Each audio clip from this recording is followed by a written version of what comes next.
It was the kind of day that felt ordinary, yet everything was about to change forever. My name is David, and I was a man who thought he had it all figured out.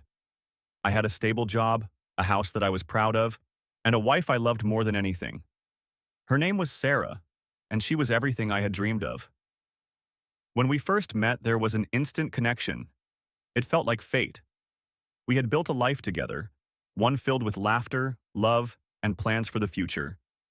But over the last few months, something had shifted. I noticed the little things. Sarah, once the kind of woman who would text me sweet messages during the day, had become more distant. The loving words had become sparse, and the quality time we once shared seemed to be replaced by her sudden long work hours and mysterious outings. At first, I thought it was just stress, work, life, the usual challenges that everyone goes through. But as time passed, I started to feel like something else was going on. It started with small changes. Her phone was always face down when she was around me. She began locking it more frequently, and whenever I asked about her day, she would get defensive. One evening, I caught her off guard. I was sitting in the living room, casually scrolling through my phone, when I heard Sarah talking on the phone in the other room. I could hear the quiet laughter in her voice, something that had been missing in our conversations for a while. And then, I heard it. "I can't wait to see you tonight. I miss you." My heart dropped. I had never heard her talk like that to me. I immediately knew something was wrong. The words hit me like a hammer. It was like everything I thought I knew about my marriage was suddenly in question. It wasn't the first time I had felt the sting of doubt, but this was the moment that confirmed it. Sarah was seeing someone else. I confronted her right then and there. The conversation was emotional, filled with hurt and confusion. She denied everything, of course. She said I was overreacting, that it was just a friend she was talking to. But deep down, I knew better. The truth was staring me in the face. She was hiding something, and I couldn't ignore it anymore. In the following days, I couldn't shake the feeling that I was losing control of my life. I couldn't just let this go without knowing the full extent of what was happening. The pain of not knowing was unbearable, and I realized I needed solid proof. I needed the truth. So, I made a decision I never thought I would. I hired a private investigator. At first, the idea of hiring someone to spy on my wife felt strange, like an invasion of privacy. But I didn't see any other choice. I needed answers, and I needed them fast. I hired a PI named Michael, a professional with years of experience and a reputation for being discreet and thorough. He assured me that he would get to the bottom of things, and after weeks of surveillance, he came back to me with information that would change my life forever. It was worse than I could have imagined. Michael had managed to capture photographs of Sarah with another man, someone I knew well. It was Jason, a close friend of mine. The betrayal hit me like a wave crashing against a shore. Not only had Sarah been cheating on me, but it was with someone I trusted. I couldn't comprehend it. The evidence was undeniable. Sarah and Jason were spending time together, not just casually, but intimately. They had met up in secret, held hands, kissed in public, and even stayed the night together at a hotel. I remember sitting there looking at the photos, trying to process the reality of what I was seeing. My heart was shattered, but there was also something else building inside me. Anger. And not just anger at Sarah, but at Jason too.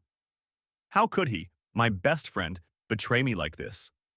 How could Sarah, the woman I had committed my life to, do this behind my back? The next few days felt like I was living in a fog. I couldn't think straight.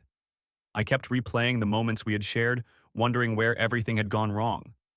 I felt like a fool, but most of all, I felt empty. I had to face the facts. My marriage, the life I had worked so hard to build, was a lie. But I wasn't going to let them get away with this.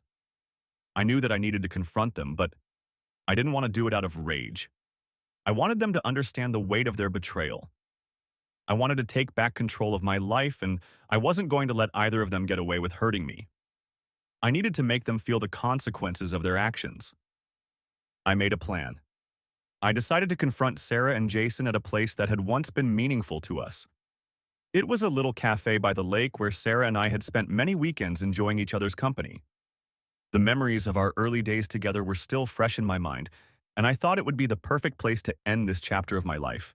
I called Sarah and asked her to meet me there. I didn't tell her the full reason, only that it was important. She seemed confused but agreed. And then I texted Jason, asking him to meet me there as well. I didn't give him an explanation either. I wanted both of them to come, clueless about what was about to happen. When I arrived, I could feel the tension in the air. Both of them showed up at nearly the same time, looking uneasy. Sarah gave me a smile, trying to act like everything was normal, but I could see the guilt in her eyes. Jason looked uncomfortable too, probably knowing that something was off. But neither of them had any idea that I had the truth in my hands. I took a deep breath and without wasting any time, I showed them the photos. There was no escaping the truth now. Their faces drained of color as they saw the undeniable evidence of their affair. Sarah stammered, trying to explain herself, but I didn't want to hear it. I didn't need her explanation. Jason tried to speak up, but his words were meaningless to me. The damage had been done, and there was nothing they could say to make it right. Sarah began to cry, begging for forgiveness, saying she never meant for it to happen, that it was a mistake. But it was too late. The woman I had loved and trusted had shattered everything between us. She had betrayed me with my best friend, and there was no going back from that. I looked at her and Jason, and all I could think was how far they had gone to deceive me. But in that moment, I felt a strange sense of clarity. I realized that it wasn't about seeking revenge. It wasn't about making them suffer in the way I had. No, what mattered was that I was in control of my future. I had the power to walk away from this toxic situation, and I wasn't going to let it define me any longer. "I'm done," I said, my voice calm but firm. "I don't want any part of this anymore." I stood up, turned, and walked out of the cafe without looking back. I left everything behind: my marriage, my friendship, and the life I thought I would have. And as I walked away, I realized that I was free. The following weeks were a whirlwind of emotions. I moved out of our house and stayed with my brother while I figured out what to do next. It was painful, but I slowly began to heal. I took time to reflect on the man I had become and the man I wanted to be moving forward. I focused on my career, rekindled old friendships, and even began traveling again, something I hadn't done in years. As for Sarah and Jason, they didn't last. Their relationship, built on lies and deceit, crumbled quickly. Jason tried to reach out to me, but I ignored his calls and messages. I had no interest in hearing from him. As for Sarah, she attempted to apologize, but I had already moved on. I had learned that some things can never be fixed, and no apology would ever undo the hurt she had caused. Months later, I felt like a new person. I was stronger, more self-aware, and ready for whatever the future had in store. I had taken control of my life again, and I wasn't going to let anyone else take that away from me. Hiring the private investigator was a turning point. It wasn't about revenge. It was about seeking the truth and reclaiming my life. It wasn't easy, but it was the only way to set myself free. For more fascinating and heartfelt stories like this, be sure to subscribe to our YouTube channel. Don't forget to leave your thoughts in the comments below. Your support means the world to us. Thank you for your cooperation.